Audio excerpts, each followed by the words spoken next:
Hare Krishna. So hopefully this broadcast will have good internet connection. We're going to see. We are broadcasting from our studio for the first time. So hope you like it. And Srila Prabhupada Ki Jai. So we've been talking about the topic of dissatisfaction. And we're going to read a verse today from Bhagavatam. It's quite a famous verse. And this verse is from the first canto, second chapter, text 6. I'm going to put that in there in case you want to follow it.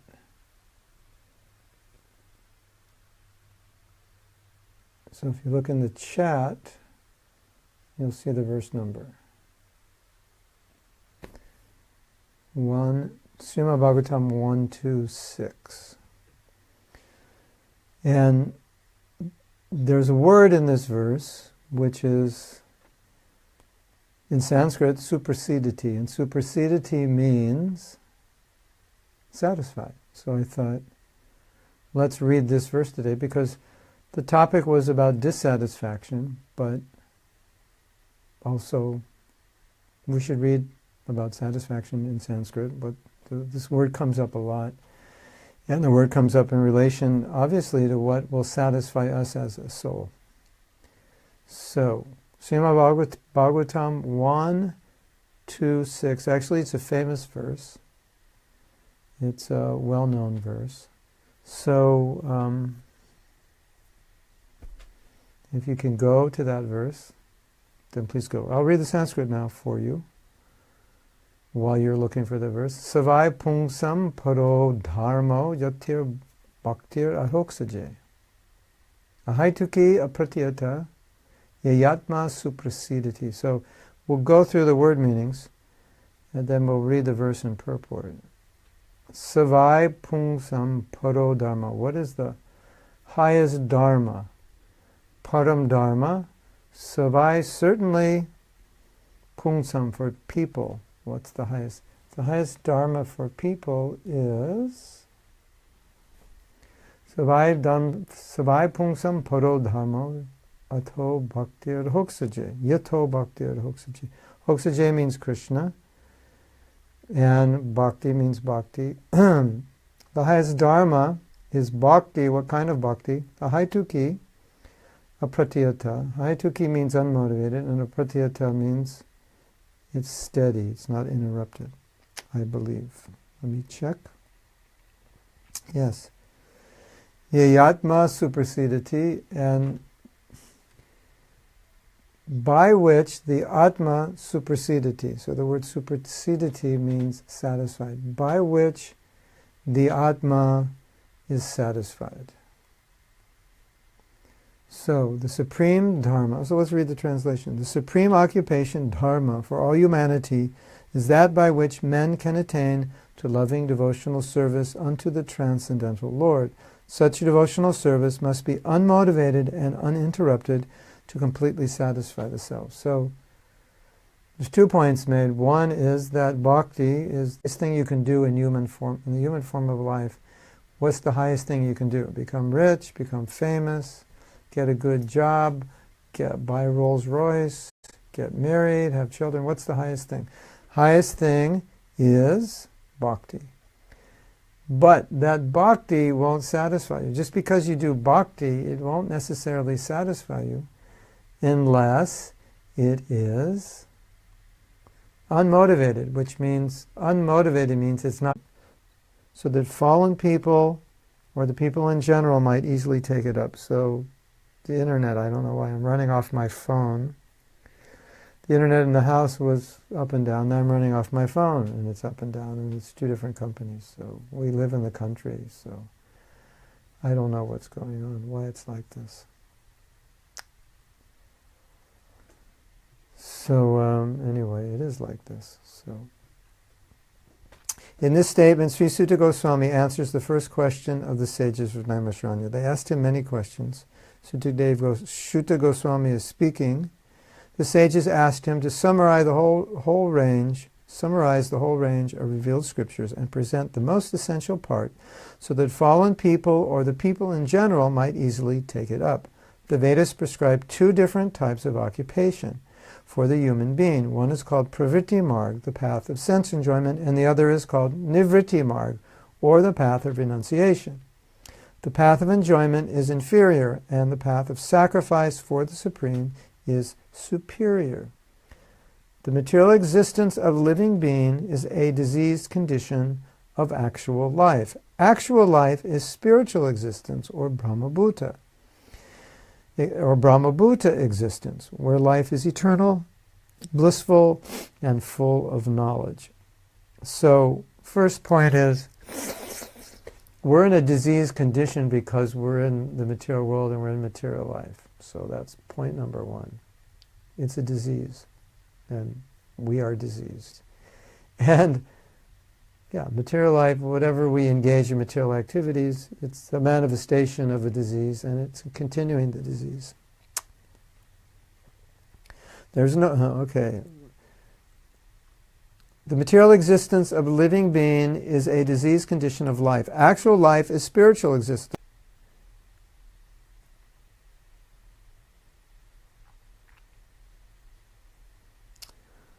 And full of miseries. Did you know it's full of miseries? No, I didn't know. I'm having a good time. Weather's good.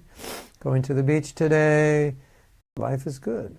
You know, I even have a t-shirt that says life is good. And here, Bhagavatam is saying it's full.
But devotional service to the Supreme Lord, which leads one to eternal blissful and all cognizant life is called the superior quality of occupation.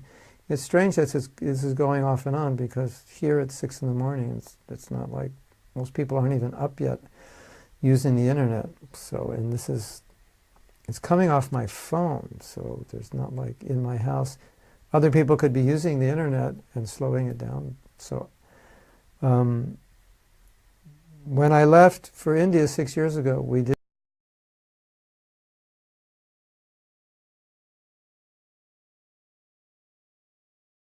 going all over the world. Just see what is becoming of America.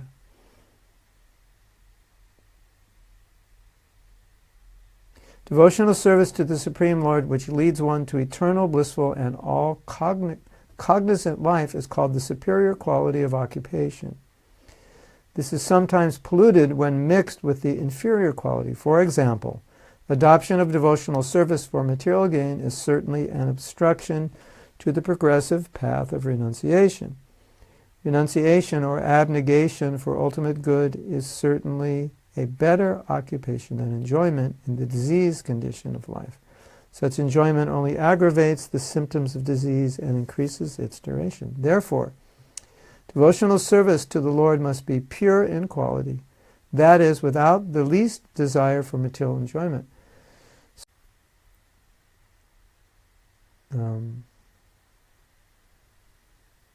We've talked about this before. It's not that just because you do devotional service that is perfect. Like externally, if you're doing something materially and you do it, but in Bhakti, doing it right externally is only one aspect of it. But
So, what I'm thinking is, give me 5 minutes, and then I'll go up to the house, and I'll set up in the house, because I'm working off my phone, and it's not working. I don't know. I mean, I have a metal roof. Maybe when you have a metal roof,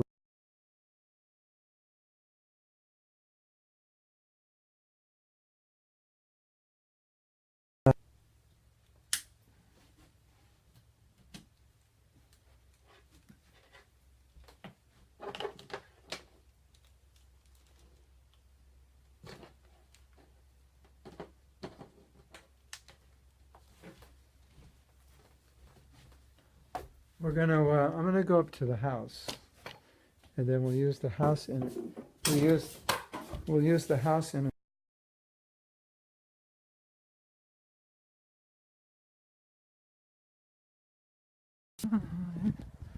Hare.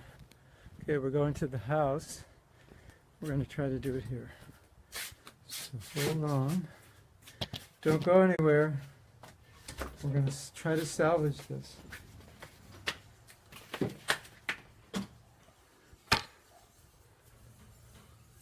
Srila Prabhupada. It's not working down there. So I'll do it in the bedroom. The big one. I have to go in there and shower in a minute. All right, the little one, okay. I'll try to make it work here.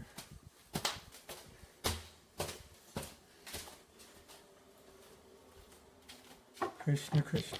It's exciting, isn't it? Okay. Life is exciting. Okay. Wait a minute. We have to lower everything.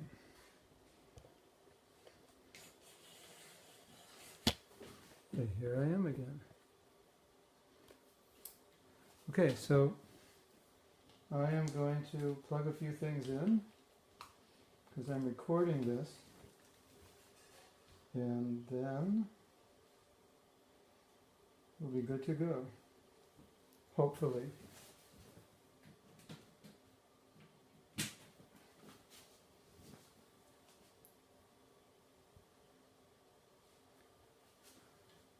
Krishna, Krishna, Hare Hare, Rama Hare Rama, Rama Rama Hare Hare. Well, it's working now without all the beautiful lighting, but we're doing our best. Okay, so now I have to find that purport on my phone. So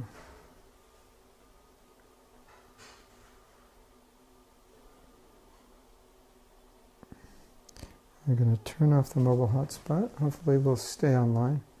Okay, so I'm just going to find that purport. All right? You give me a second.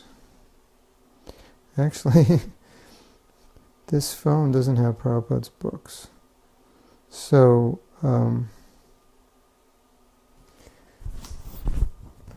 anyway, we'll talk a little bit. Let me just run and see if I can get that book. Get my other phone now. When we transferred my phone, we weren't able to transfer. I don't think we transferred the database. Although, maybe I can look it up online.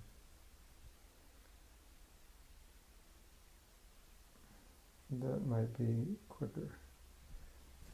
And let me just straighten this out, and we're ready to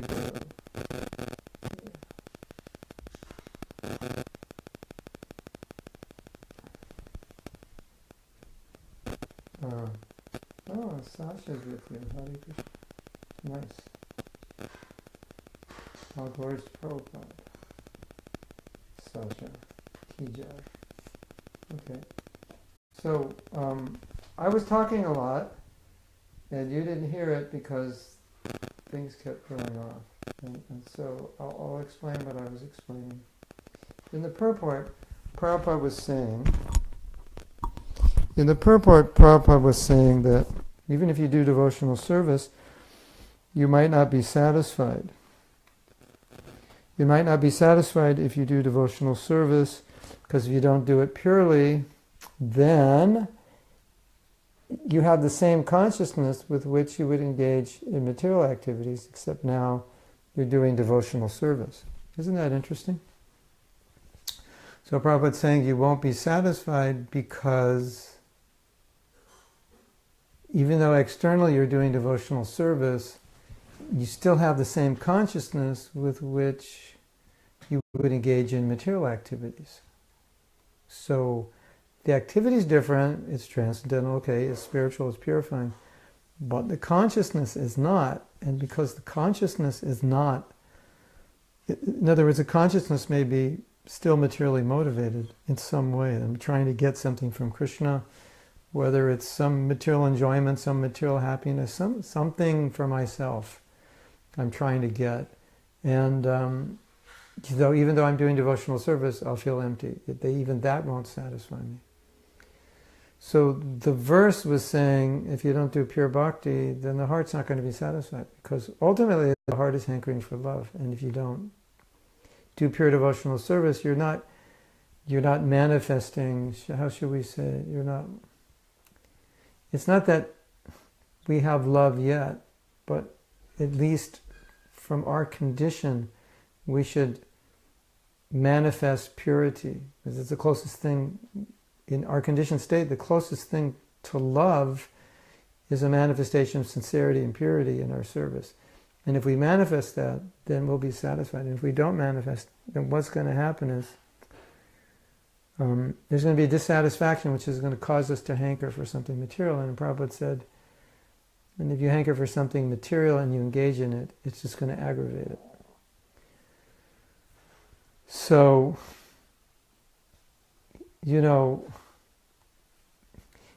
what I was thinking before class, which is, it's interesting that when we see non-devotees engaged in material activities, in many cases it looks like they're happy. And our scriptures are saying you can't be happy materially. And so sometimes it can be confusing. Well, how is it that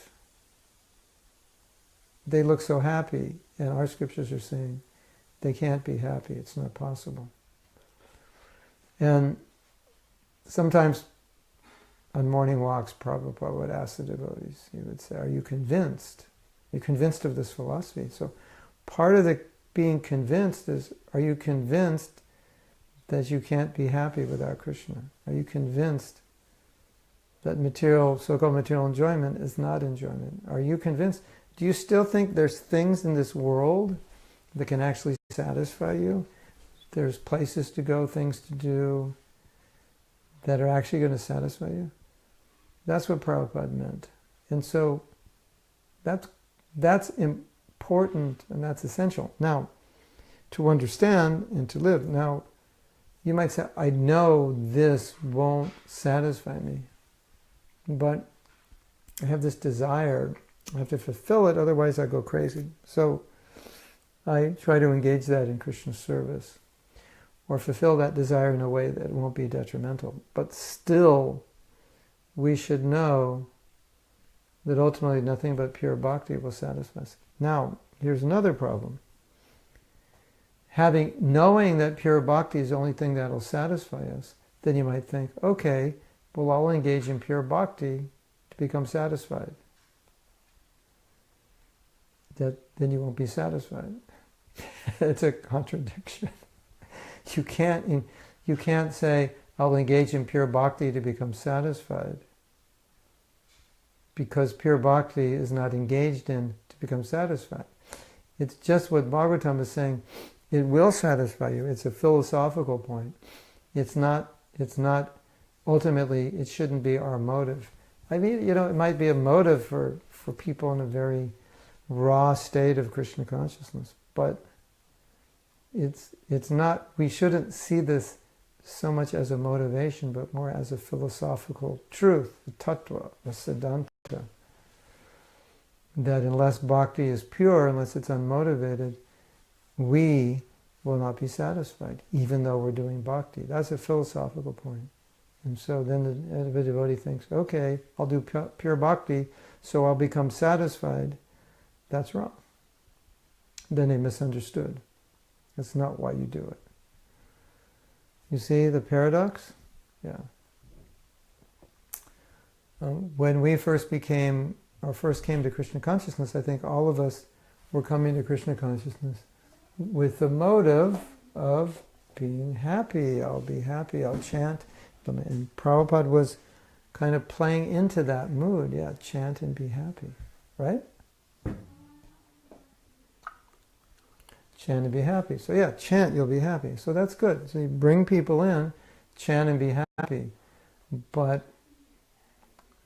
you learn, or you should learn, if you stay in Krishna consciousness, that the motive to be happy is actually the cause of being unhappy.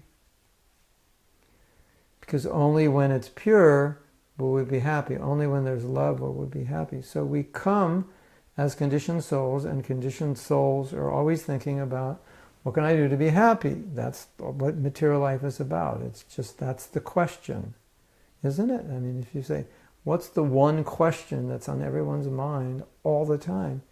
It's, will this make me happy? If I do this, will I be happy or will I suffer? Or the other question, similar, is what will make me happy? If it's not in front of you, then it's like, well, what can I get? What will make me happy? So you come to Krishna consciousness, then you think, oh, will this chanting make me happy? If I read Bhagavad Gita, will it make me happy? If I do devotional service, will it make me happy? And then you engage in it, and it does make you happy. So, and then if you decide to take Krishna consciousness seriously, then you start to understand, no, I'm not supposed to do Krishna consciousness to be happy. I'm supposed to do it to make Krishna happy. You know, Prabhupada once said that the spiritual master, his whole goal is to help his disciple become attached to Krishna. And when you become attached to Krishna, you just want to satisfy Krishna. The definition of bhakti is service to satisfy the senses of Krishna. Service with our senses to satisfy Krishna's senses. The definition of material life is service with our senses to satisfy our senses. It's quite simple. What's the definition of love? Service to satisfy the other person. So, there's a question. Amrita said, well, don't you have to become pure or at least be very advanced stage before you can be performing pure bhakti? No. Well, you see, it depends how you define pure bhakti. If you define pure bhakti as someone on the stage of bhava or prema, yeah, then the answer to your question is yes. But Nectar Devotion doesn't define pure bhakti for any stage. It defines pure bhakti as service which is not motivated with a desire to gain anything material. So, then Amrita Radhika might say, but if I'm a conditioned soul, and you just said conditioned souls, they're always thinking about what will make them happy, then doesn't that mean that until I'm pure, I can't do pure devotional service because I'll always think, will this make me happy? And the answer is, yes, you can do pure devotional service. And you stop thinking, you stop calculating, will this service make me happy? And you're calculating, will this please my Guru? Will this please Prabhupada? Will this please the Vaishnavas? Will this please Krishna? That's your motive. That's why you do it. Why are you doing this? Or you're doing it to become purified. And purified why? So you can better serve, not so you'll be happy. Although, if you think, well, if I do this, I'll become happy, and that happiness will fulfill me, and the result of that fulfillment is I can better serve, that's still pure. That's like sometimes we have to calculate. We have to calculate in terms of where we're at in Krishna consciousness. So let's say, well, I'm doing this service, and I'm very uninspired by it, but if I do this service, I'll be very inspired. So we'll say, okay, do that service. Now you're inspired, that's good for your bhakti. So maybe if you were more pure, you could do any service and be inspired. But now you realize that I have to do this service to be inspired. So we say, okay, do that service. Now you do it, now you're inspired. So the ultimate reason of doing that service is to stay in Krishna consciousness, to be inspired. So it's not that you're doing it to satisfy your needs for happiness, for enjoyment. I think enjoyment is a better word. You're not doing it to satisfy your need to enjoy. You're doing it to be better, to be a better servant. So that we could define that as pure devotional service. It's unmotivated. Anyabhilashito shunyam. You don't have any other desire. In this verse, anyabhilashito shunyam, which defines pure devotional service, it's in the Nectar of Devotion. Pure devotional service is without any desire for jnana, and in this case, the desire for jnana means liberation. Get me out of this world. I just want to get out of it. I'm serving Krishna to get out of this world. I just want to get out.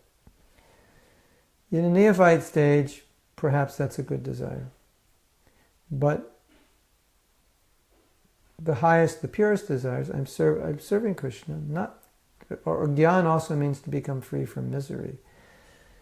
So we should not be motivated to serve Krishna to become free from misery that we're experiencing now, or eternally free from misery. And jnana, karma means material advancement. We're not serving Krishna to become materially advanced, to become more successful, or to enjoy the material world in any way.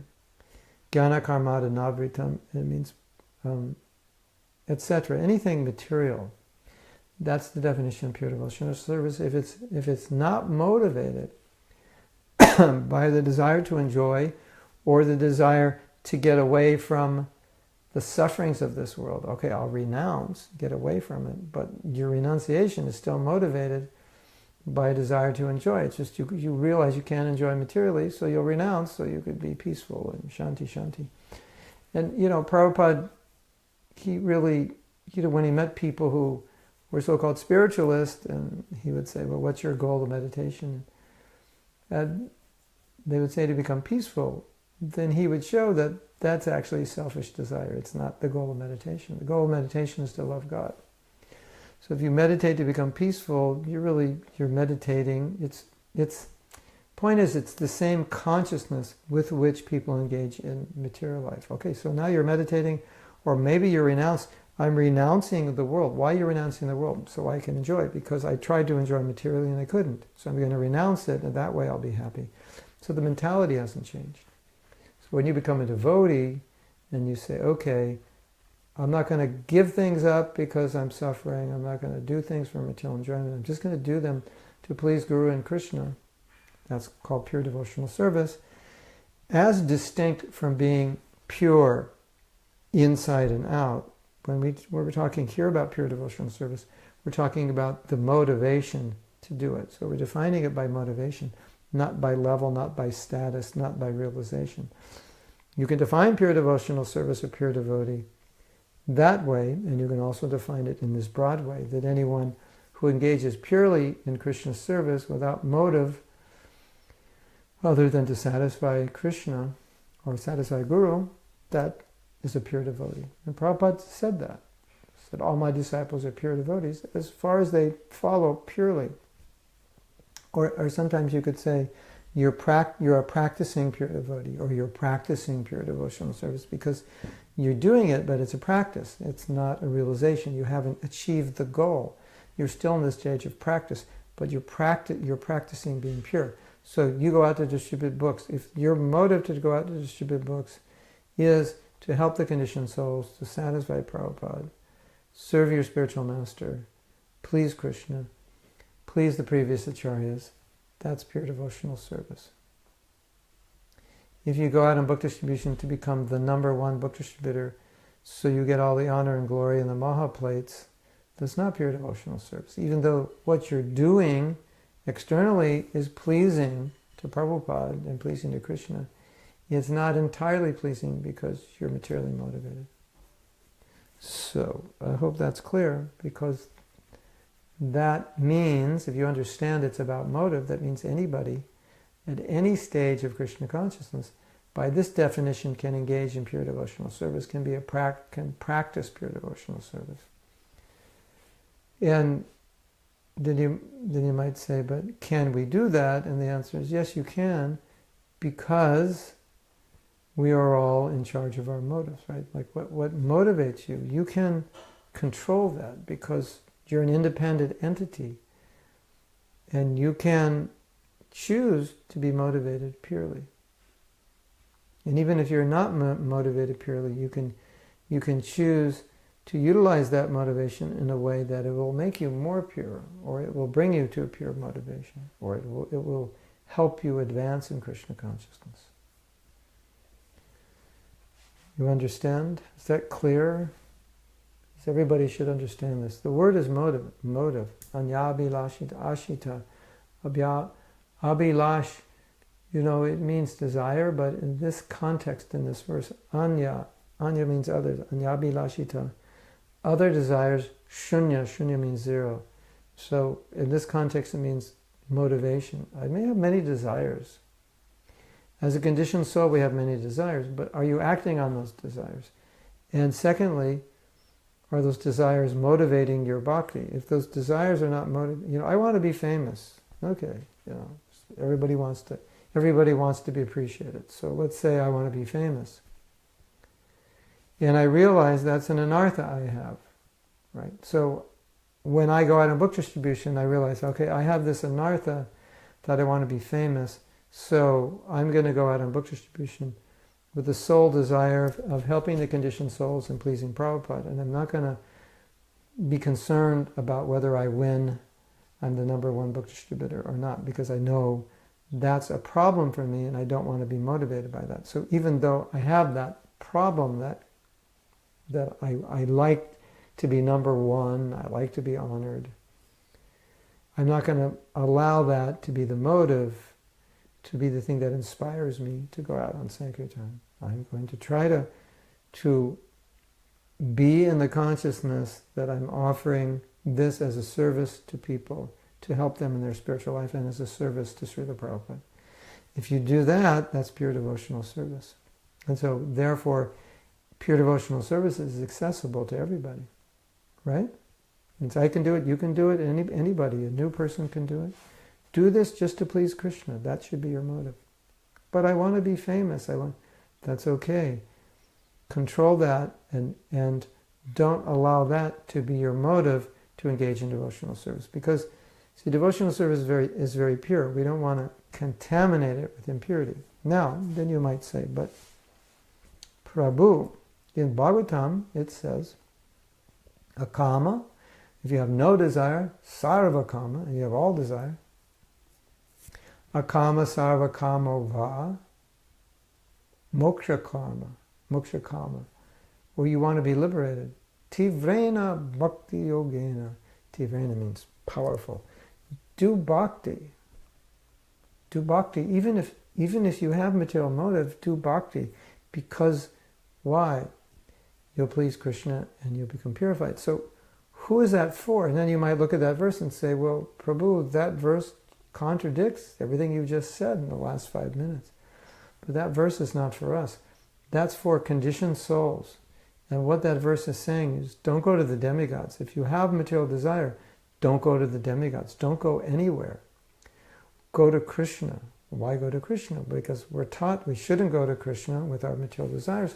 And now Bhagavatam, which is the cream of Vedic literature, which is for the Rasika Vaishnavas, which only expounds pure bhakti, is telling us that even if we're full of desires, we should go to Krishna. What's the meaning? The meaning is, as a conditioned soul who has desires, who is going to go to the demigods to try to fulfill them, or go to some other god to try to fulfill them, Bhagavatam is saying, go to Krishna. Because if you go to Krishna and pray to him, eventually, by the contact with Krishna, you'll be purified of those desires. So that's the idea. But for us, because we're being trained as practitioners, we are practicing bhakti, Vaidhi bhakti, under the directions of a guru. Our goal is pure devotional service. So therefore, we are not trained, if you have material desire, go to Krishna. We're trained, don't be motivated by material desire. Or utilize your material desire in a way that it can please Krishna. Utilize your, I like to do this tendency to do that purely. And then some devotees will say, well, if I'm doing what I like to do for Krishna, then how can that be purely motivated? Because, okay, now you're engaged in that service. Let's say you like to preach, you like to teach. So now you're engaged, the temple has engaged you in teaching and preaching, and you really like it. So now what do? What's your consciousness? I will do this to please Krishna. That's my consciousness. So even though I like it, I don't allow that to be my main motivation. Naturally, it will be a motivation because if it's your nature to teach, when you teach, you'll be inspired. But the reason you're teaching is to help others. And so your motivation is to help others to come closer to Krishna. So as long as that's your motivation, then that's still considered pure devotional service, even though it's something you like to do. Even though it's something that gives you pleasure. And as I said before, if a devotee does something that inspires them or gives them pleasure, that pleasure generally translates into motivation to serve. So it's, when a devotee speaks about pleasure, we're not talking about gratifying the senses. So even if I do some devotional service that I like and I'm inspired, it's not sense gratification, it's service to Krishna. And we just want to make sure that we're in the right consciousness when we do it. So we're not motivated to get out of misery, we're not motivated to expand our material lives, we're not motivated by the desire to be honored like that. It's just we're inspired in a particular way and we're engaged in that service, and therefore we think, I'm doing this for Krishna's pleasure. And you might say, isn't that a contradiction? Because I chose that service because I like to do it. Okay, you chose a service because you like to do it. Now do it for Krishna's pleasure. That's the thing. Don't do it for your pleasure. And don't do it to gratify your ego or any of your senses. That's all. Naturally, as I said, if you like it, it will gratify you. You'll be inspired. Just like Sindhu Lali, also known as Christina, she likes taking photographs, she likes doing video. So, but when she does it for Krishna, it's not just about, I'm doing this because I like to do video, but it's service. And the motive is to share Krishna consciousness with others. So that's how she thinks, or that's how you should think if you're not thinking that way. That this is service to my spiritual master, and I'm fortunate because I like doing this service and he's given me this service. And so generally spiritual master will try to give a service to a disciple that they like to do, and so the disciple's happy, but their motivation is to please their spiritual master, to please Prabhupada, to help to serve other devotees and to bring Krishna consciousness to non-devotees. And so if that's their motive, then it's pure devotional service. So Amrita Radhika, you can engage in pure devotional service, and in a broad sense you can be a pure devotee. Now, if you want to understand this from a more philosophical or technical point of view, there are various stages of bhakti, and one stage, which comes after anartha nivritti, is called nishta. And anartha nivritti means putting an end to unwanted desires, and nishta means steadiness, which is a stage after anartha nivritti, because when we eliminate material desires, then we're not distracted anymore in our bhakti. And so we can be steady, because there are less obstacles on the path, there are less roadblocks, so to speak. And so sometimes it's said that when you come to the stage of nishta, that's the beginning of pure devotee, or that could be the beginning of uttama adhikari in a sense. So that's another definition of pure devotional service, but that plays into your question, that don't you have to be on a certain stage to be a pure devotee? So that's technically a stage in which a person is not going to be motivated by material desire because they don't have significant material desires. Their general motivation is pure. So yes, So that answers the other part of your question. Yes, there is a stage. And we were saying bhava, prema, yeah, that's where it matures. But even the stage of nishta is the beginning, or ruchi, where there's taste. It's the beginning, and we can call this the beginning of pure bhakti. So in that stage, one is not battling with motivations. One's only motivation is to please Krishna. But on lesser stages, where we still have material desire, then we have to be very careful about what motivates us. On these higher stages, those motivations are eliminated to one degree or another. As you go higher, material motivations become less and less and less. And in the stage of prema, there isn't any. In the stage of bhava, is slightly, a little more in the sakti, a little more ruchi, a little more nishta. But in those higher stages, there's very little impediment coming from the modes of nature. In the stage of nishta, one is basically situated in the mode of goodness. And so situated in the mode of goodness, that means they're not really being influenced by passion and ignorance. Or if they are, it's very slight and occasional. So they're naturally pure.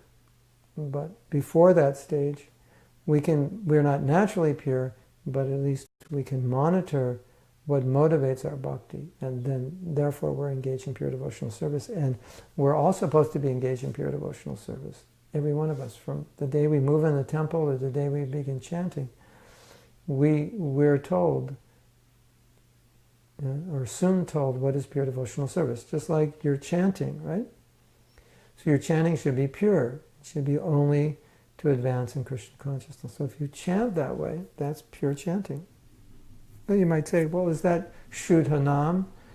In a Brahmsets, you could say it is. You say, well, how can I chant Shuddha Nam? Shuddha means pure. I'm just a young devotee. I thought I was chanting Namabhas or Namaparad. Maybe you are chanting Namaparad sometimes. Definitely you're chanting Namabhas. But in those moments, when you're chanting only to please Krishna, we can say that chanting is pure. You're not on the stage of Shuddhanam, but at that moment, that's a pure name you're chanting. You're just chanting to please Krishna. Does that make sense? So, Mitra Radhika, even though you may not be on higher levels of bhakti, you can still chant a pure holy name, because you're chanting with the motive to satisfy Krishna. Krishna, please, give me pure bhakti. That's pure chanting. That's pure chanting done by someone who's not yet completely purified. Does that make sense? Pure chanting done by someone who's not completely purified, or pure devotional service done by someone who's not completely pure. That's the idea. Okay, so I'm going to see if you have any other questions.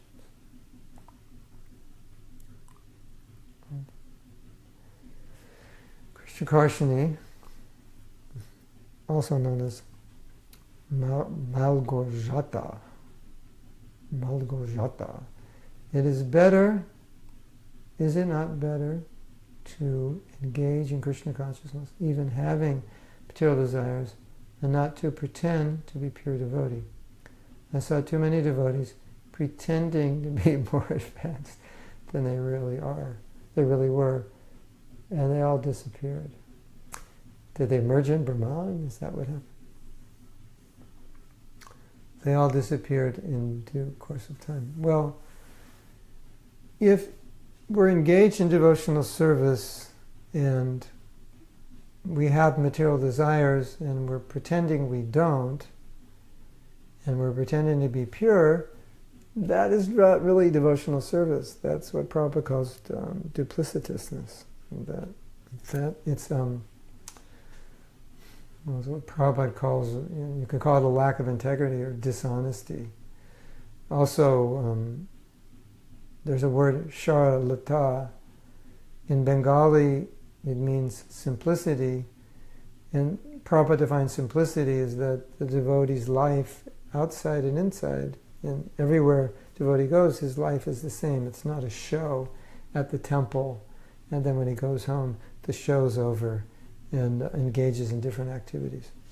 So, now then, the question may be, well, why are devotees kind of in this pretentious mood?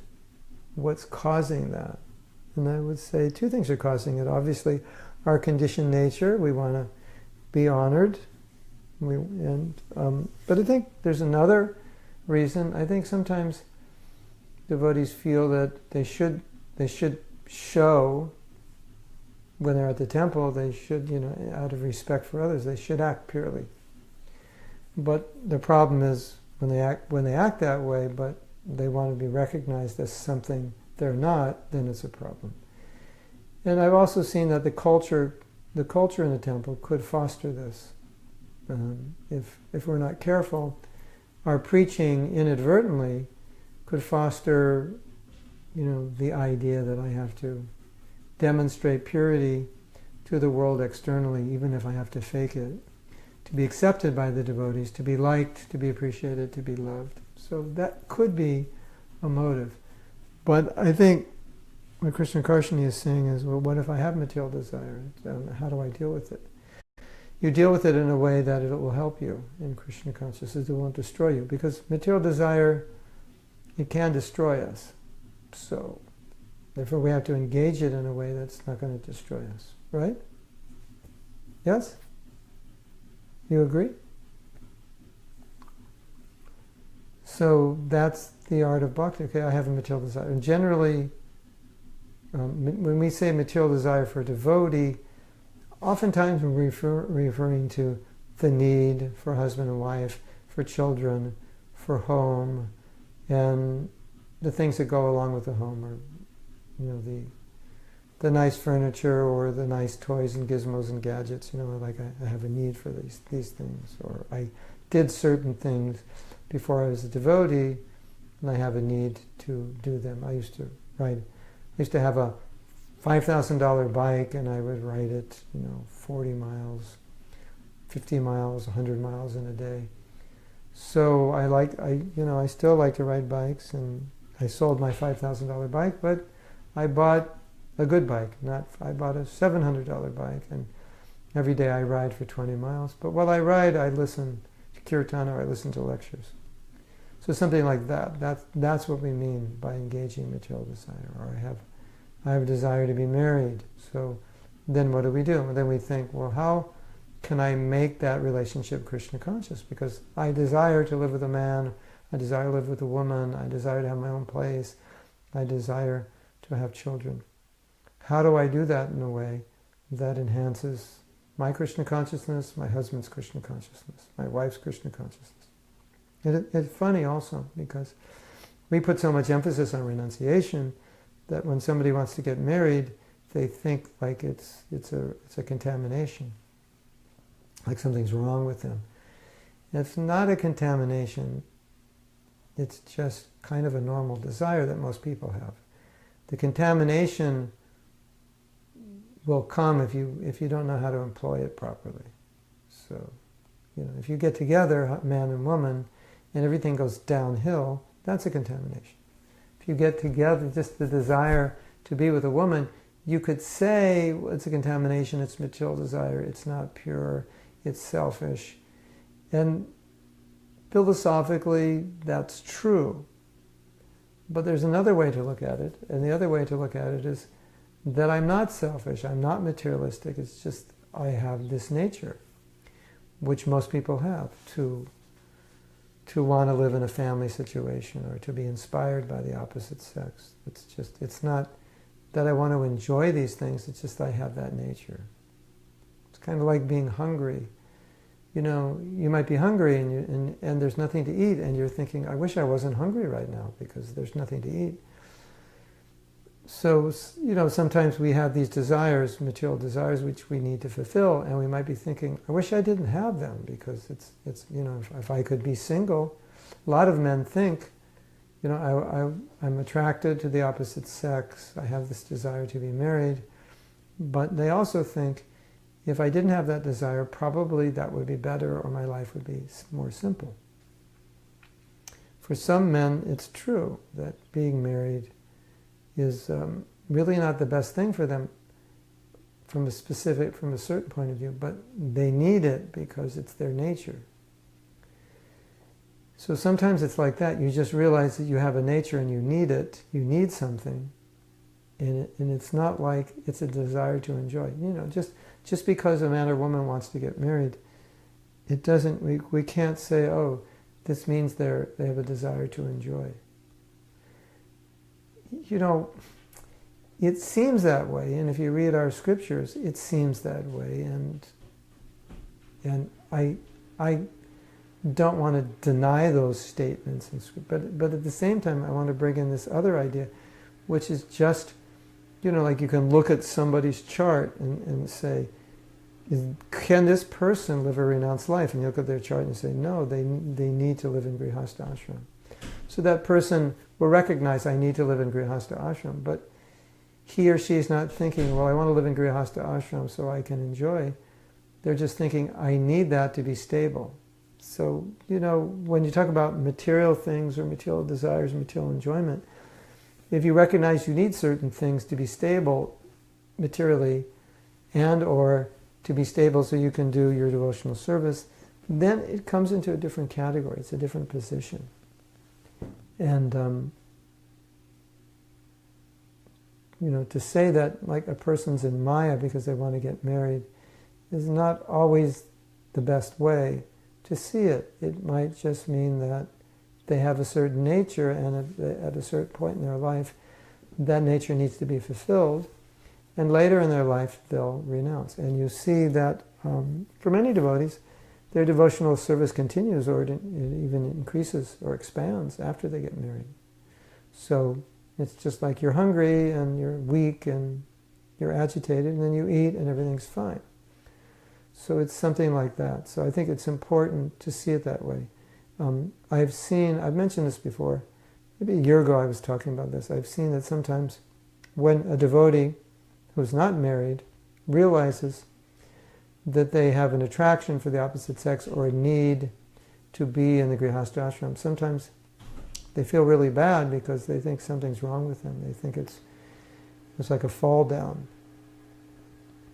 and that they couldn't maintain this high level of renunciation, and maybe there's an anartha within them, maybe they've offended a Vaishnava, maybe they're chanting namaparad, maybe they've done something wrong, and as a result of it, this desire to engage in household life has come upon them.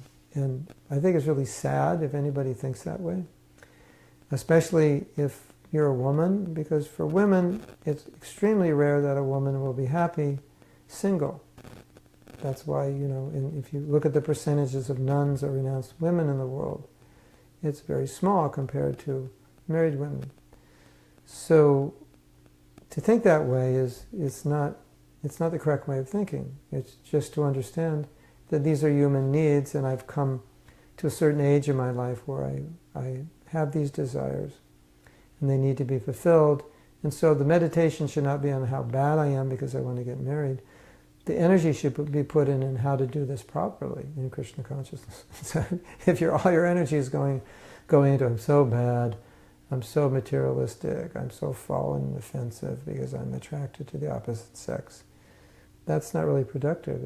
It's how to, okay, you're attracted, that's why we're in the material world. Don't be surprised that you have that attraction. If you didn't, you'd be quite rare. And, the number of sannyasis, brahmacharis, is very small because it's rare. You have to but you can become purified. No, I'm not saying that we shouldn't be purified of that desire, that in a later stage of life, we should be purified of that need.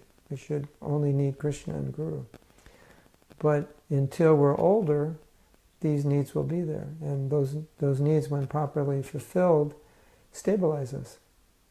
I mean, look at how many devotees took sannyas who couldn't maintain it. So many people say, well, they shouldn't have taken sannyas. From brahmachari, they should have got married. They would have been better off. But as sannyasis, they couldn't maintain it. So there's, no real glory in that. And look at all the grihastas that maintain their grihastha life, that are steady in bhakti. So that's glorious. So I think you can apply that principle to other material desires. You have certain desires you fulfill them in a way that propels you in bhakti. So that's normal. It's, if you are a conditioned soul within a material body, it's normal that you have material desires until you come to a higher stage of Krishna consciousness, because Krishna consciousness will purify those desires. But as a conditioned soul, you will have them, so it's just a question of what you do with them. And do you allow those desires to have negative influence on you? Or do you engage those desires? Do you control those desires, subdue them in some way? That's the point. Is that okay? Okay, I hope that was okay.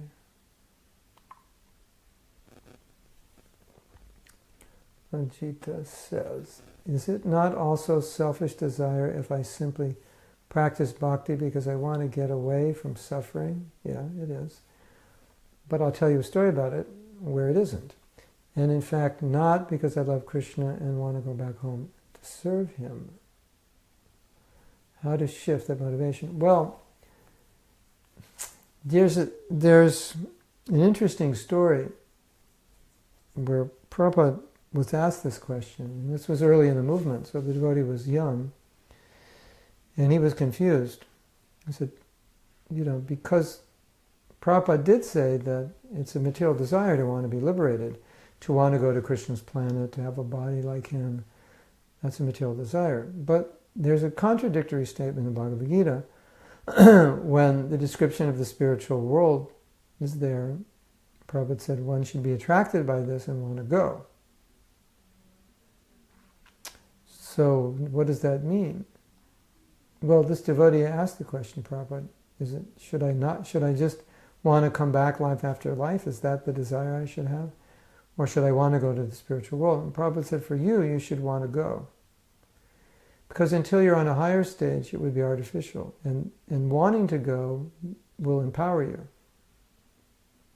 So what is wrong on one stage is right on another stage. So, Ajita, if the suffering that you experience in the material world becomes an inspiration and you just think, I just want to get out of here, I can't take it anymore, there's too much suffering.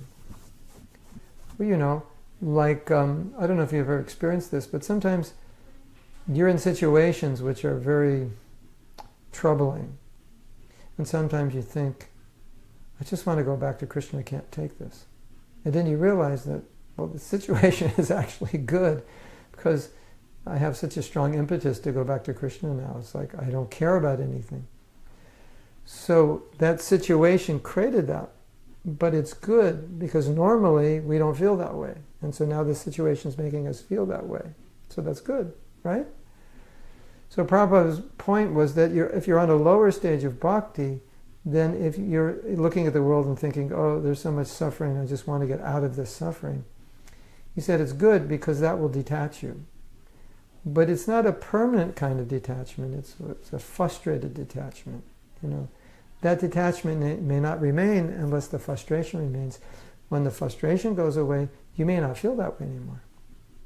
You may feel like, well, actually, it's not so bad, and I could live comfortably, and I could put Krishna, a little bit on the side, maybe for dessert, but material life is my main meal.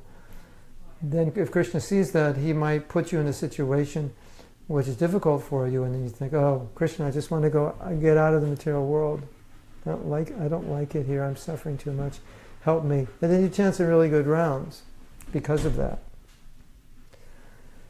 So that's good.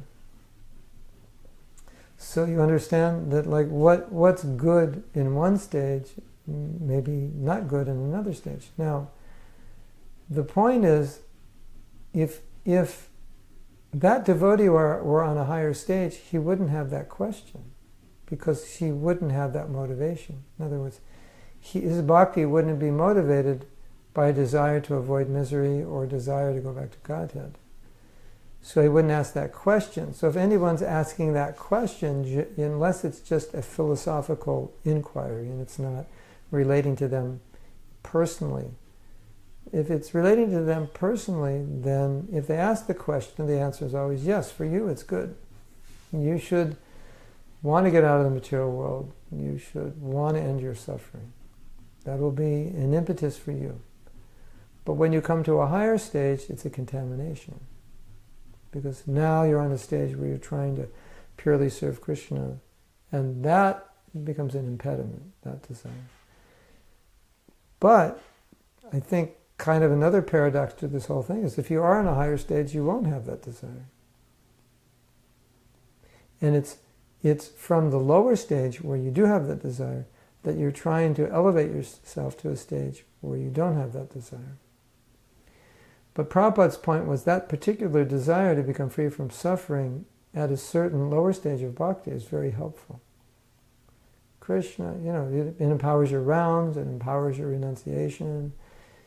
When we suffer, when things are difficult, we'll tend to take more shelter in Krishna, we'll tend to read Prabhupada's books more, like that. Does that make sense? Is that okay? So it's, if your suffering is impelling you to want... See, the thing is, when a Mayavadi or an impersonalist wants to relieve themselves from suffering, it's not so they could be better devotees. So if a jiti is like, if you think I'm suffering so much, I want to be a better devotee. Krishna, take me out of here. I just want to love and serve you. So that becomes an impetus. But for others, it's just more in the line of enjoyment. I don't want to suffer. I want to enjoy transcendental bliss. So, I don't want to suffer doesn't necessarily mean I want to enjoy bhakti. I don't want to suffer means, Krishna, I want pure bhakti. I want to serve you purely. I want to get out of here. Okay?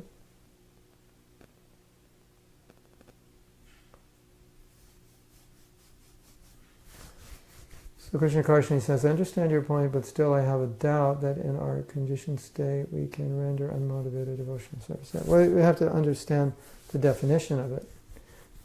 Maybe, because Krishna Karshani is Polish, I have to try to explain the word motivation, what it means. Maybe it's a misunderstanding of the word. I'm a thief. Let's say I'm a thief, right? You know about Robin Hood, right? It said that Robin Hood, was it Robin Hood? He stole from the rich and gave it to the poor, right? So stealing is bad. And you could say Robin Hood was a bad guy because he was stealing. But generally we don't see him as a bad guy because why did he steal? He stole to help people. It's like Arjuna was a bad guy, he killed. Why did he kill? He killed to establish dharma. So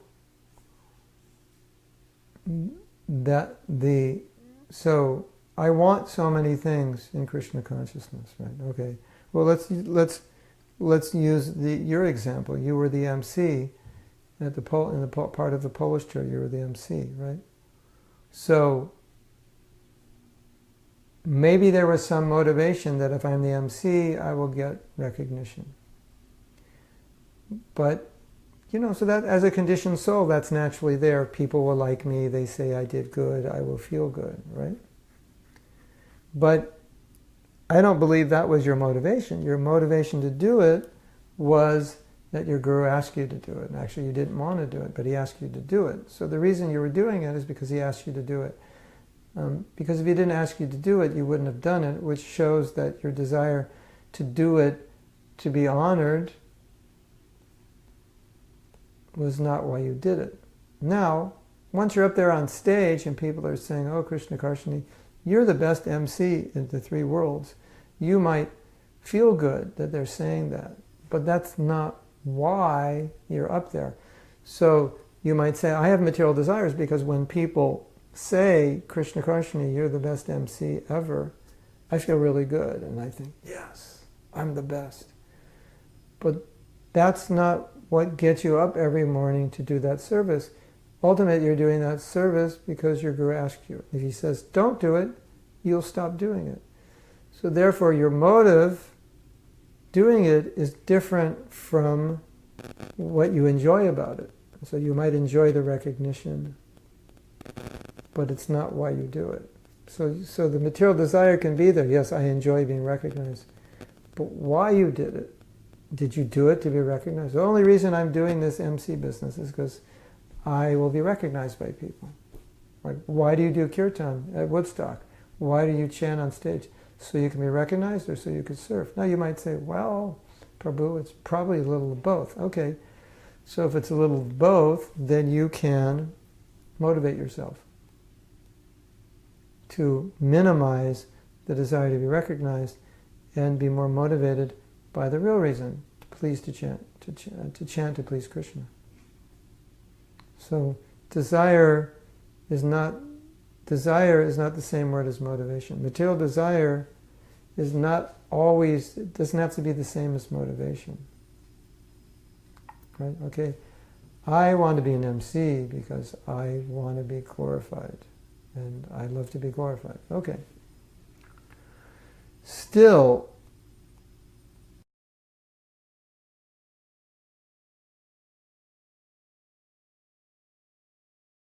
just stop for a minute, and there was a sign that said trying to reconnect. Well, that's what we're trying to do. We're trying to reconnect with Krishna, right? Okay.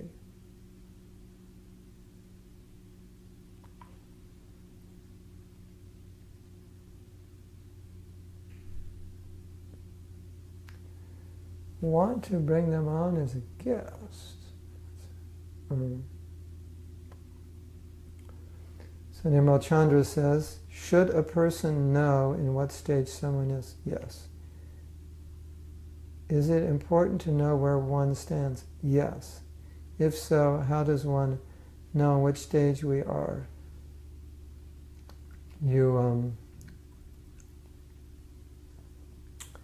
You read Nectar Devotion, Stages of Bhakti, you read Chaitanya Charitamrita, you read Nectar of Instruction, the 3 kinds of devotees. But I could give you a brief description. Generally, when you're practicing sadhana seriously, when you begin your serious practice, that's called bhajana kriya.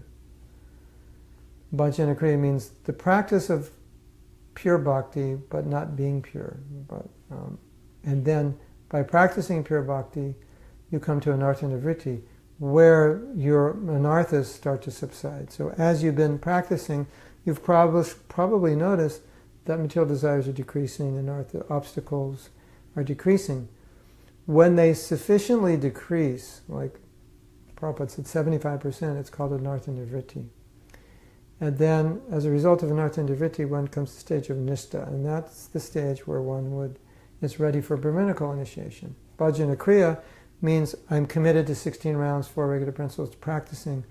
But in terms of realization and material desire, I'm not very far evolved. So it's called bhajana kriya. So once we decide I want to be a devotee, and we start practicing, and we have faith in the process, and we're steady, somewhat steady, that's called bhajana kriya. And at that stage, one can be given first initiation after they're practicing for a year. And then at the stage of nishta, that is that stage where you're no longer battling with material desire, where your motives are pure naturally. Where most of those, any obstacles that you're facing are more felt like the tremors of an earthquake, thousands of miles away, where you just get a little, the house just went for a second, just shook for a second. Or you got a little, there's a fragrance, you can barely smell it. There's some, small fragrance of material desire, but it's not enough in general to dissuade you from devotional service or to disturb you. That's the stage of nishta. So nishta means steady, because the power of material influence on you, it's very weak. It's not completely gone, it's just weak, not really strong enough to do anything. So that's how you know anartha nivritti nishta. It's just these obstacles. It's not like you feel strong obstacles in your bhakti. You basically don't really feel any. Or you might see obstacles, but there's no energy in them, there's no power. You look at them and it's like, this is not a problem. It's like maybe you decide to stop eating chocolate. And then you evolve to a point where you don't really feel the need for it. And then somebody brings home some chocolate to your house and you look at it and it's like, yeah, it looks good, but I'm not going to do it. So it's kind of the sense of, it looks nice. I used to enjoy these things, but I don't really have an impetus to enjoy them. That's nishta. And then the next stage is ruchi, where you like to chant, you like to hear, you like to read. It's not like you have to set aside a time and take a hammer and knock yourself in the head. Mahatma, read, and don't fall asleep, read. Ruchi is like basically, you have to hammer your head and say, Mahatma, stop reading, you should eat now. It's like you haven't had breakfast or lunch yet. Stop reading. Stop chanting. Go, take care of your body. That's more what happens at ruchi. And then at asakti, your attachment to Krishna becomes very strong, and you start to feel very strongly one of the four rasas and extremely attracted. And so it's coming close. It's coming close to like very intense attraction. And then bhava is preliminary stage of love, where love starts manifesting, but it's not entirely pure yet. And you begin to experience ecstasies and various emotions. And in the higher stages of bhava, your relation with Krishna is manifest. So it's not only an inkling of what rasa I'm in, but it's actually, this is your rasa, and this is who you are in that rasa. And then after that's prema. So that's one way of understanding your position. Now there's demarcation between Kanishta, Madhyama, and Uttama, first, second, and third class devotees. And sometimes the first class devotee is described as someone in the stage of bhava or prema. But he's also described in a different way. And he's described according to his qualifications for pure devotional service. So if someone has deep faith and deep knowledge, he's said to be uttama adhikari. He has the highest qualification. So he can be called an uttama adhikari in the sense that, not that he's in the stage of bhava, but he could be on the stage of nishta or higher, but he has deep faith and deep knowledge.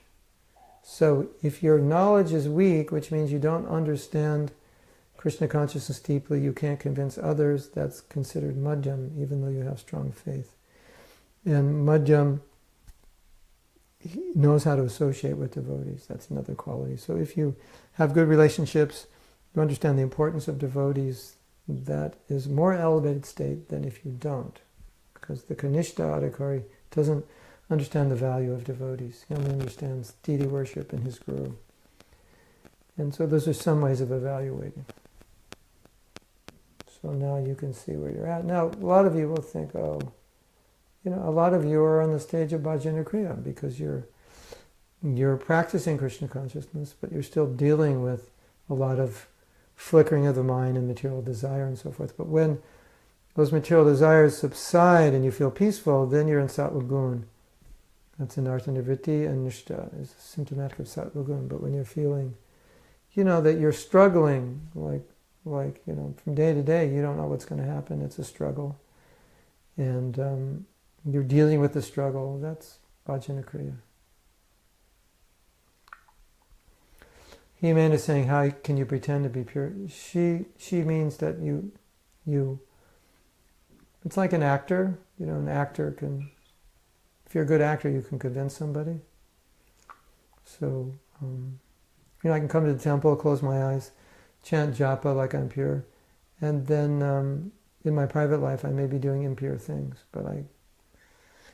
or I may actually be seriously trying to be pure and I'm not pretending it, and it looks like I'm pretending because at home I don't do this. But pretensionism, it's a form of acting. So you may want to impress somebody, so you act like you're pure. But and Prabhupada uses this word, pretentious devotional service. The way Prabhupada uses it may be slightly different, but similar in the sense that your personal life is not what your public life is. In public you look good, but at home you're not good. So that can be pretentious. Pretentious also means serving Krishna with material motive. It's not pure. Pretentious can just be a word which means not pure.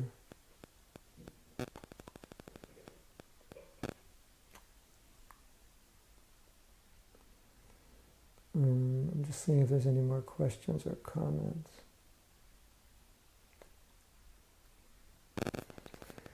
Krishna says, in a previous class, you had mentioned that we need to see if our realization or detachment is external or internal. How to identify that? Well, if I'm in the stage of bhajana kriya, it's more about practice.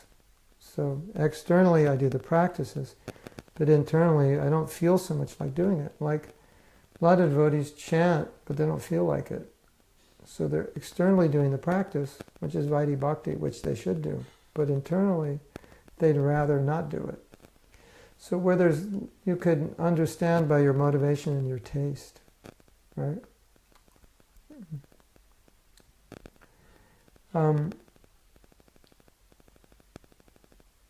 But as far as realizations are internal, and real detachment is internal.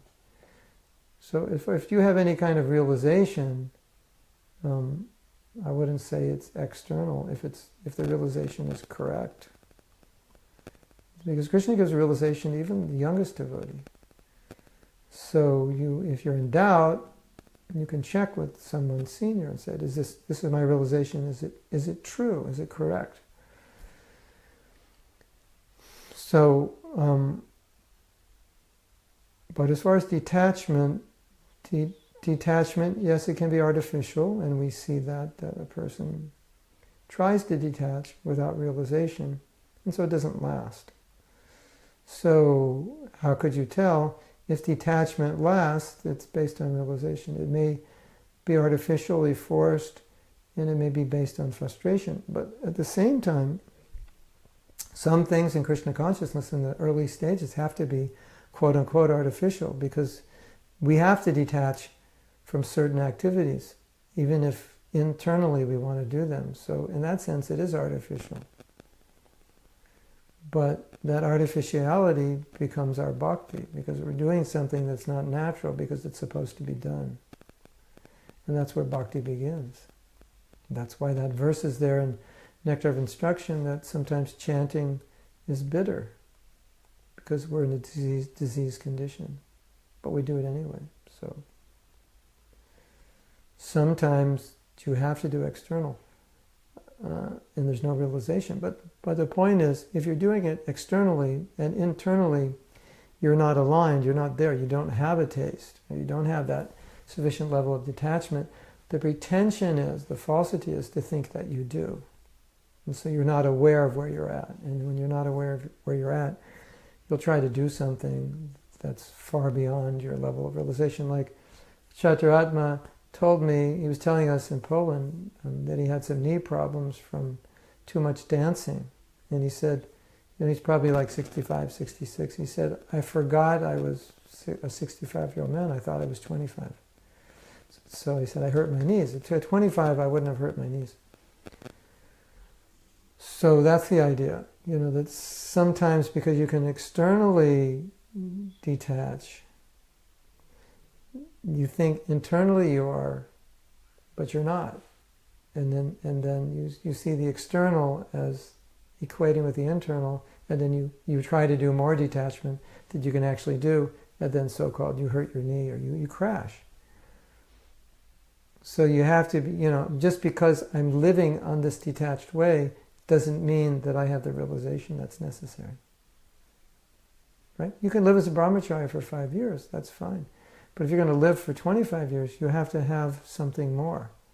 So if you want to live as a brahmacharya, it's very good training, even though you might feel like you're not going to be a brahmacharya later in life.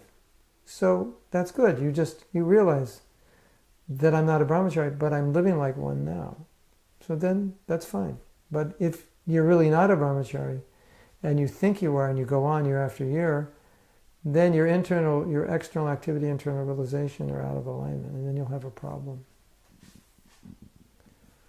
So I think it's just about being honest in evaluating, what is my realization, where I'm at. And sometimes It's hard to be honest, it's hard to see it until you crash, and then you realize, oh, yeah, I thought I was higher than I was. So, I don't know if that answers your question. But you'll definitely know when you should know when you're detached, ultimately, because if you're detached, you're not attached. And you should know if you're attached or not. So you can say, well, if you're not attached to something year after year after year and you're becoming more detached from it, that probably means you actually are detached. But if you oscillate, one day you're attached and one day you're detached, I hate this, no, I want to do it. I hate this, no, I want to do it. No, I'm going to get married. No, I hate women. No, 3 days later, no, I think it's better I get married. No, every time I look at women, I get nauseous. No, I'm not going to get married. It's an entanglement. And 2 weeks later, oh, he's engaged to somebody. So that's not being realistic. Of course, if I were a woman, I wouldn't marry that guy. But that's another class. What is the purpose of marriage if a couple is not wanting to have kids? Well, Prabhupada said there isn't. They should have kids. That's the purpose. But they may want to come together to preach, or they may want to come together because a man needs a woman needs a man, and they're a good couple, and they feel they can help one another. So, the purpose of doing anything is to help advance. And if what you're doing is not going to help you advance, why are you doing it? It doesn't. You only have so many years in this body, and you want to be Krishna conscious. So why would you do anything if it's not going to help you advance? So in some way, it has to be some way you have to see how this can help your service and help your spiritual advancement. Radhika says, continuously hearing the grihastha life is a deep dark well, no positives. It seems traumatizing for many devotees. Yeah, it's interesting. I think the dilemma is, if something is problematic, how do you explain how to be careful and aware of the problems without discouraging people? And how do you focus on the positives without overshadowing the realities? That's the question. But I would definitely say that in ISKCON, I don't know, I think it's relative to the time of ISKCON and the country of ISKCON, but definitely there are negatives that surround marriage, but they're in our books. And but I think particularly, maybe what we don't realize is that when Bhagavatam is describing the miseries of marriage, it's describing materialistic people. Now, it doesn't mean that when you become devotee, you will be free of problems if you get married. Oftentimes your problems increase. But the problems that the non-devotees go through, that's the entanglement and the forgetting Krishna and all that. That's part of being materialistic. So Bhagavatam is describing that. Many devotees get married and they advance more. So we can't deny that. There's many men in our movement who would be very degraded right now if they weren't married, if they didn't have wives, because they have the desire for a woman, and how would they fulfill that if they weren't allowed to marry? So I think we need to look at these positive things and positive examples.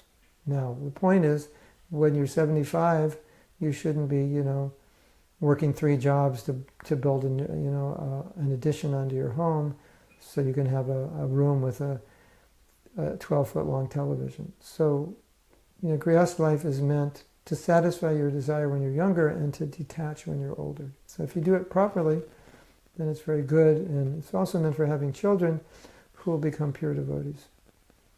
So, but it is true that if you have negative concepts about Grihastha life, it's hard to have a happy family life, because everything will be colored by negatives.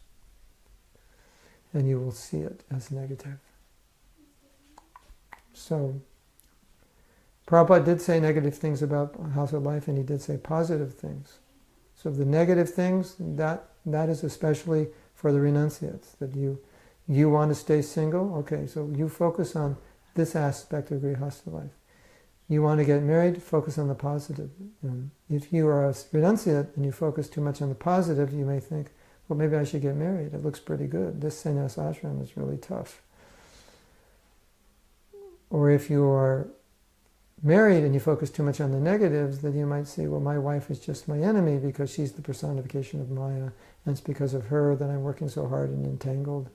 And so much my time is taken up that I used to use for hearing and chanting and preaching, and now I'm working and taking care of the kids, and etc. But if you realize, no, this is good, I need this, this will purify me when I'm older, having gone through this, then I'll be renounced. I'll know, yeah, this was a lot of work. This was, it was good. We made it.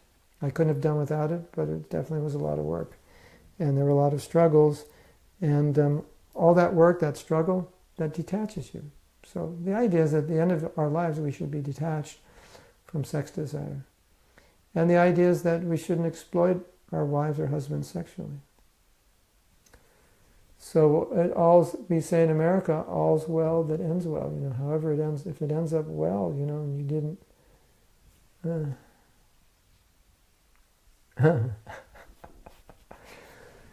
Shasha asks what she needs to do if she doesn't want to marry.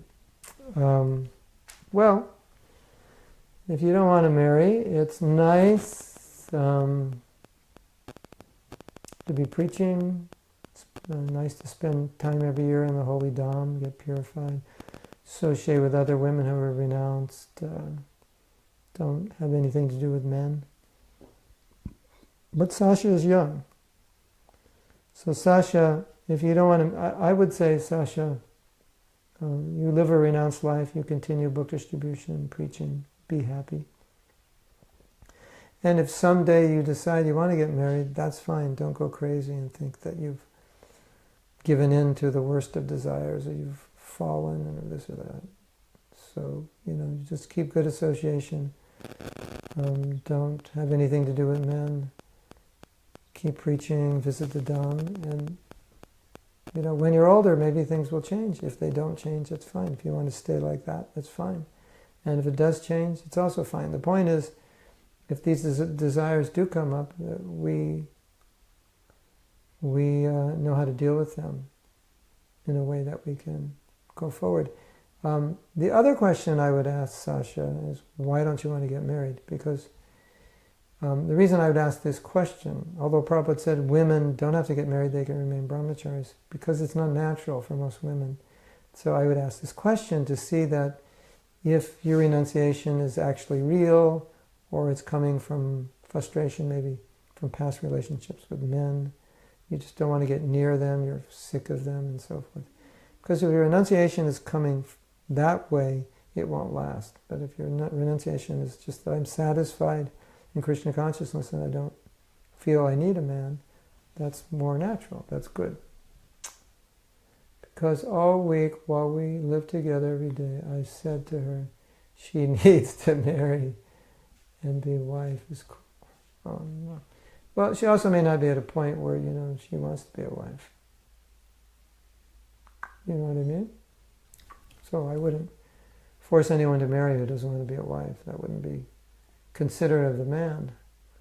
But my point was, if she's happy now doing what she's doing, then just keep doing it. And she doesn't need to be worried about getting married. And no one should really force anyone to get married unless they think that it would really be important or good for this person to be married, and they're artificially renouncing it, and you can see that it's artificial and dangerous, and they should. Like some men, they appear to be very renounced, but the women can see that they're not, and then women will say, this guy, he should get married, because the way he deals with women, we can all see that he's actually attracted, but he's wearing saffron. And so, it might be seen that actually he's encouraged to get married because his dealings with the women are not proper, and it's indicative of that he has that desire, but he's in denial, or his ego won't allow it. So in some cases you may. But if a person's actually detached and happy, then we don't have to encourage them. Unless we really think that they're going to have problems if they don't get married. Then we can.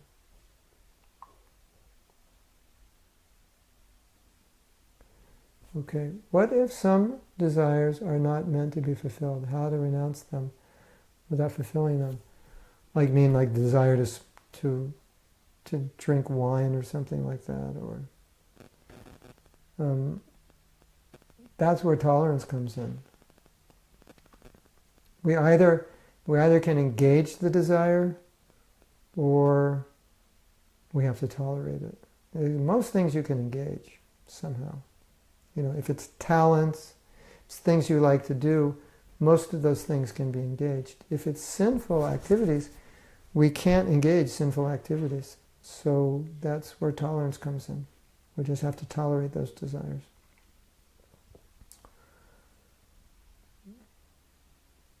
Certain things we just can't do. They're sinful. Or you might say, well, I like to go bowling. It's really hard to engage bowling in Krishna service. It's not even good exercise. And if you said tennis, you could say, okay, well, it's good exercise, just don't play that long. But bowling, it's not it's not a workout. So some things we have to give up, or we have to, if I just can't give it up, we have to moderate it. So we just don't do it that much. See, the thing is, we have to realize that our relationship with Krishna is so inconceivably blissful and transcendental. You just have, it's like it can't compare with anything in this world. And the more we enter in that relationship and realize that, the easier it's going to be to give things up. And in fact, we don't have to try to give them up.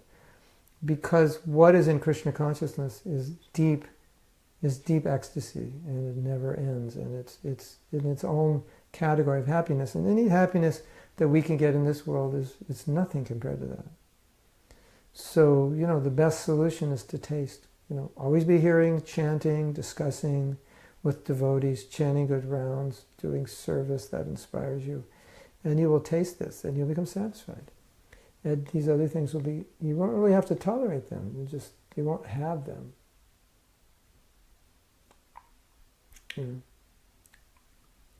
Sundari Radha says, I am on point. Well, that's very Australian. I'm a bona fide Aussie now because I'm on point. Okay, I'm just checking to see if there are any other comments or questions. If not, we will end. This is being recorded, audio and video, so if you want to go over it again, you can. I'm just going through the list of people watching. Ganesha says, so being detached means not feeling much or feeling nothing altogether except for Krishna. Well, yeah. Well, think of something that you're not interested in. It's like you try to offer me some foods, and I say, no, I don't want it. Why don't I want it? Because it doesn't bring me any pleasure. I don't like the way it tastes. I don't like the way it looks. I don't like the way it feels. I don't like what it does to my body. I just don't like it. You give me some nice sweet blueberries, and I like those. So I go, this is what I like, or nice baked vegetables, this is what I like. So in comparison to what I like, what I don't like, it's worse. So the more Krishna conscious you are, the more you just become disinterested. Material life is one of the definitions of given by Jiva Goswami of initiation. One of the symptoms is when you become initiated, the process of initiation makes you disinterested in material life. And Professor Prabhupada said that that's how you can gauge, how you can gauge your bhaktis by how disinterested you're becoming in material life. If you're still very interested in it, it's not a good sign. And ultimately, you can only become detached by becoming attached to Krishna. But the point is, tolerance is required until you become detached. There's certain things you need to be detached from, but if you're not detached, you have to tolerate them. And if we're attached strongly to some things, it's just a sign that we're on a low level of devotional service and we have to go higher. Of course, there's certain conditioned desires like money, fame, sex.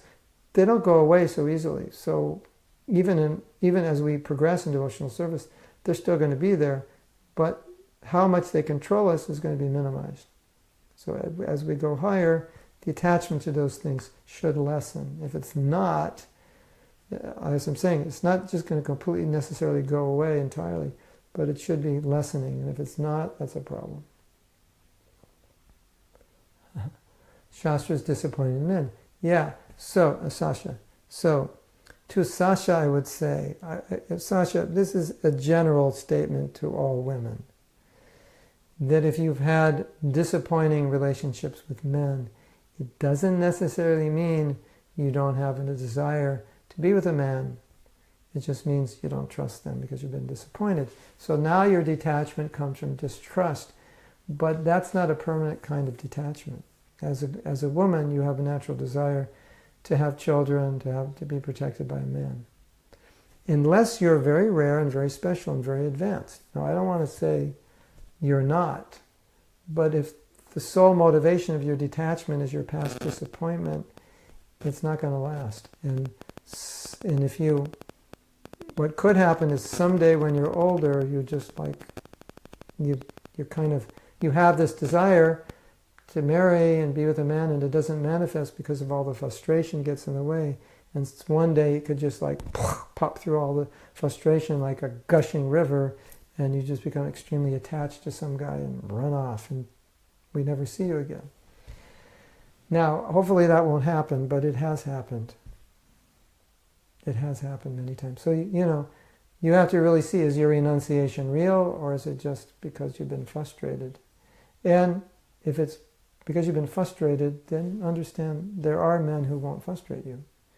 And if you do have that desire, at some point in your Krishna consciousness, you're going to have to confront it and fulfill it in a Krishna conscious way, and not like suppress it forever and then one day just collapse, and like fasting, and then when you're fasted and then like midnight you wake up and you eat everything in the refrigerator. You don't want to do that. There's a possibility. So, if you're happy now, everything's fine, go on in your devotional service. Remain single. It's great. But just be aware that there may be a desire there that's not manifesting because of the frustration with past men, but it will manifest. And when you meet the right guy, it could manifest, and it could manifest very strongly because you've been holding it back. So something to think about. Krishna says, you had given a very good definition of Grihastha life. It helped me so much. Quote, Grihastha life is every day is to be good to your spouse day. And of course, take a deep breath and let go. Yeah. Grihastha life is such a challenge. Wow. It really lets you see where you're at. That's really, you want to really know where you're at and what pushes your buttons. You get married, you'll find out. Krishna Kaushini says, I'm not disappointed after being married for 20 years with devotee men. There are good guys. There are good guys in our movement, it's true. There are definitely good guys, and she has a wonderful husband. And so we don't want to be negative. All these men are bad, all the marriages are bad. No, because being married is a natural desire, and for most devotees, that's the ashram which most suits them. So if you're suited for the Grihastha ashram, then you're going to have to find the right partner and make it work. That's just the reality. Okay, so let's end class here. We have gone a long time, and sorry about the beginning with the internet. That was just disappointing to me because that's my studio, and that's the best place for me to record. It's in a different place. It's not in the house. It's quiet. I don't bother anybody. They don't bother me. So I don't know what's going on. Hare Krishna. Srila Prabhupada ki jai. Gaura, Gaura.